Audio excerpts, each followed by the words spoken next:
Atmahatya, Atmahatya, Tarkole, Jisatsu, Zisha, Atmahuti, self-slaughter, to rub oneself out. These are nothing but the synonyms of a worst word and feeling called as suicide.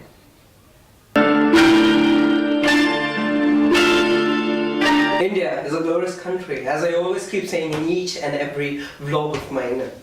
India has been remarkable in its achievements and progress. India has been the land of science and technological experts and people who have excelled in their lives with something called as zero. We were the people who gave zero. Without it, people wouldn't be ranked. Without it, people wouldn't get money. And without it, there would be nothing called as competition. With this word called competition, another word gets associated called as suicide. It's sad and weakening to tell such a globalized country like ours is also becoming a mere example for the suicide rates that are increasing like outrageous each and every day. You know why I stammer with each word I take? It hurts me. It breaks me from the inside and it tears me apart when I take this word. We live in such a big world, but still we're afraid to take upon our responsibilities and resort to such evilish means and jump out of the society. Are we doing thinking that we are going to get out of the chain? No, it's not going to happen. If we escape from here, no matter what happens, someday we're going to come back to the same old chain and get caught up. We are just like the fly stuck in a web. And the spider called suicide or death is just following us. If we do not have the capacity and if we do not have the potential to come out of that.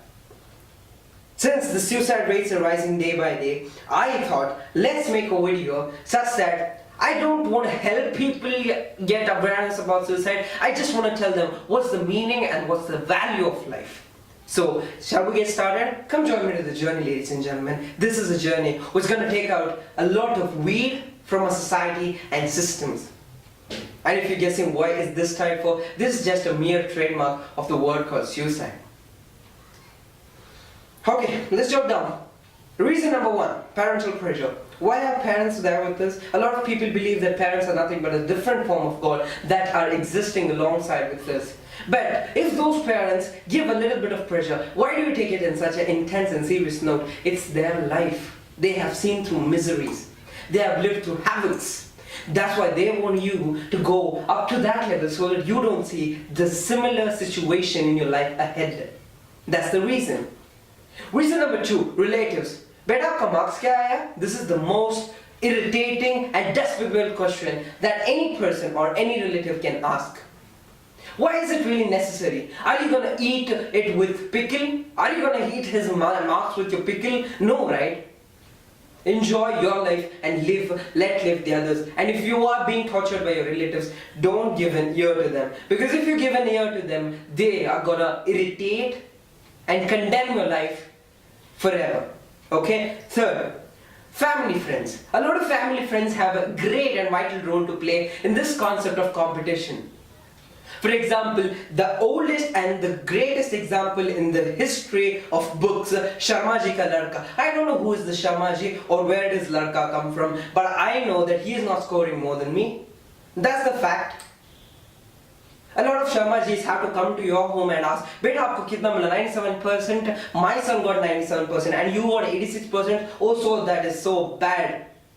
You just ask him back, Uncle, aapko kitna hai? Maybe he would stammer and he would just walk out. Don't resort to these means. It's not going to do anything but show that you're weak. One of the latest and the trending things that's making people fall into this well is something called as reservation and quota system. Well, we cannot talk about that in this video because somewhere, although I have my freedom of speech under the Constitution and I abide by the rules and regulations of the Constitution, yet I admit that I'm scared to speak about the system. Well, let me tell you one thing. A lot of people who are given these reservations and quotas have to go through a lot of evilish process to get that. If you don't think so, then go and check out their hostels. If you don't think so, then go and check out the food they eat. If you don't believe me, then just go and live with the person to see how his life is going through. Reservations and quotas, this system cannot be changed. Let me admit and let me make it clear to you, this system cannot be changed. I'll tell you one thing, if a person's death can change the system, that's a big false. In a country like India, it's a progressive nation. One tree falls, another tree comes up. If you fall, another person like you will come up, that's it. But, mind you, if you are going to take another life, another parent's kid along with you, then you are nothing but a Satan. And you have no right to do that.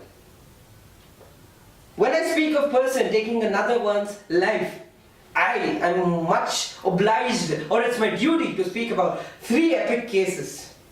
Case number 1, a person or a kid who went on live, on air, to show how he committed suicide and tips to, die. I'll come back to him. The second, a girl jumped off the building. And the third, a boy who was he committed suicide in Kerala. Well, I'm not going to talk about the Kerala case because a lot of information are falling into it, and without proper intel, I cannot speak about it. And if I make a conclusion today, then it might lead to another consequences tomorrow. And I don't want to take that risk. Maybe he wasn't committing suicide, or there was another reason. I just don't want to judge it.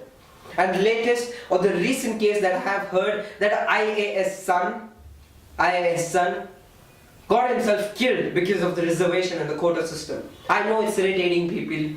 The face is hilarious because once you come out of that, it's so funny to look at. I survived to that system. But when you are in it, you are nothing but a man who's in a strip jacket. I know that. Who's in a metal jacket. I know that state of mind. Well, not speaking about the other two, I'm going to speak about this one particular boy who came on air, on live. Let me tell you one thing, mister. You entered a luxurious hotel, ate pasta, drank wine, smoked a cigar and jumped out of the window. Is it true and right on your part? Why the hell did you want to announce it? So that other people fall into your line? I know you had problems. If you are educated to go on live and show people how to commit suicide, rather you have something called Google, and you could Google out suicide helpline or hotlines which are there to help people like you. You could have called them and asked, or you could have just called your own parents to ask them what is the possible outcome that could happen if I would die. You are instigating a lot of crowd. You are instigating a lot of kids to fall into the same track that you are. And you have no right to do that. Let me tell you one thing, people. Let me make this clear. Suicide is something that is against life. You didn't get your life. Well, somebody gave it to you. Those were your parents or maybe the Almighty. And if you are atheist and do not believe in whatever, God in the concept, okay, fine. But at least you believe that a sperm and an egg has to mingle and fuse so that you are born, right? So technically you don't have any hold on your own life. I tell you one thing, people. A few days back, a guy came to me. And if that guy is watching this video, I know he will be. Bro, I'm talking to you. A guy came to me. He was on the same track. He had a good opportunity in US. He was gaining a lot of salary. But then he came back to India, and due to certain consequences, he wanted to drive to this particular hole. But God forbid, it didn't happen. He came out of that. He is an example to thousands of people like you who just want to jump out of the system. Is it really true? Let me make it one more thing clear. Today I have a clear accent than the usual videos that I do, and I'm sweating a lot because I don't have this fan switched on so that you can't hear me on the mic, and my scarf is too loose and it's coming down. I am making errors because I don't focus on this because I'm talking about a vital issue that's happening in the country. I want each and every person to be clear of what I'm talking. And a lot of people have been inspirational and been a driving force so that I can make this video. For example, Geeta Shrina, thank you madam for that one particular quote which you put up. Rather you couldn't share and just repost by copying and pasting it out on your Facebook so that somebody is listening to you. And I'm proud that I listened to her. Spread this suicide awareness. Stop it. This is not what you are. Each and every second of your life matters and counts. Don't waste it on such evilish and useless means. This has been your host and dost Aryan Jairam. With the end of this video, I just take this out and I just throw it out because that's not who I am. Yes, I believe in God, but above all, I believe in myself. And I hope that you believe yourself too after watching this video. Try to share and spread love rather than hatred and evil means. This is your host and host Aryan Jairam, Sperio today, signing out. India is a beautiful, super fantastic country. Please follow these systems and keep it the same way and make it better each and every day. Thank you. Until we meet next time.